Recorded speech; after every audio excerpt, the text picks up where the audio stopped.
Perang dagang antara Amerika Serikat dan Tiongkok merupakan salah satu konflik ekonomi terbesar di abad ke-21 yang dampaknya terasa hingga ke seluruh dunia.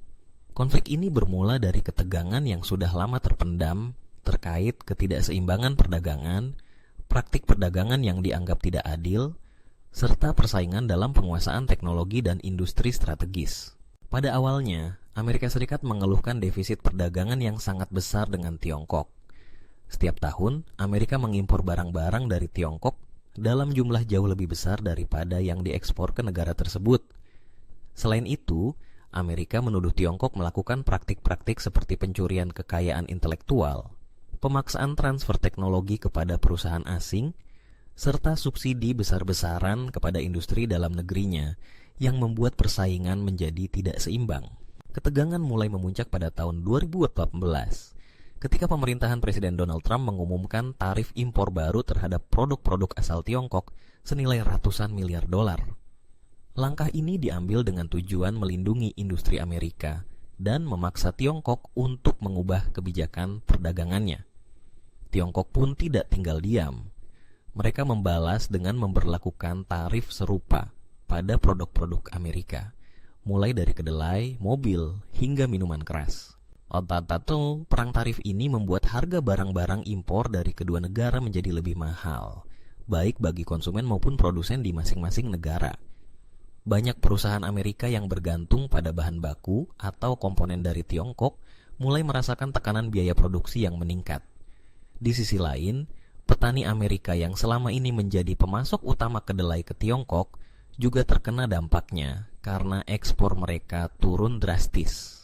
Selain soal tarif, perang dagang ini juga merambah ke sektor teknologi. Amerika melarang perusahaan teknologi seperti Huawei dan ZTE untuk berbisnis dengan perusahaan Amerika dengan alasan keamanan nasional. Tiongkok pun mempercepat upaya mandiri dalam bidang teknologi seperti pengembangan chip komputer dan jaringan 5G agar tidak terlalu bergantung pada teknologi asing. Perang dagang ini tidak hanya berdampak pada kedua negara, tetapi juga pada perekonomian global.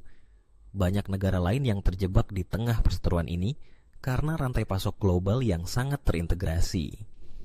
Ketidakpastian yang ditimbulkan membuat pasar keuangan global bergejolak, investasi melambat, dan pertumbuhan ekonomi dunia terancam.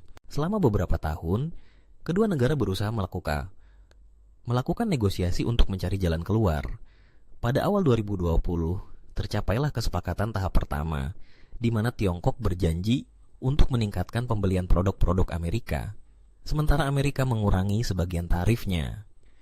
Namun, banyak pihak menilai kesepakatan ini hanya solusi sementara, karena masalah mendasar seperti perlindungan kekayaan intelektual dan subsidi industri masih belum terselesai. Dampak jangka panjang dari perang dagang ini adalah semakin kuatnya keinginan kedua negara untuk mandiri secara ekonomi dan teknologi.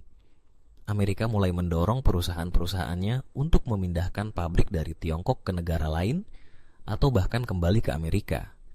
Tiongkok pun giat mengembangkan pasar dalam negerinya dan memperkuat industri strategis. Perang dagang Amerika dan Tiongkok menjadi gambaran nyata bahwa persaingan antar negara besar di era modern tidak hanya terjadi di medan perang, tetapi juga di bidang perdagangan, teknologi, dan ekonomi. Konflik ini mengajarkan pentingnya diplomasi, kerjasama, dan adaptasi dalam menghadapi tantangan global yang semakin kompleks.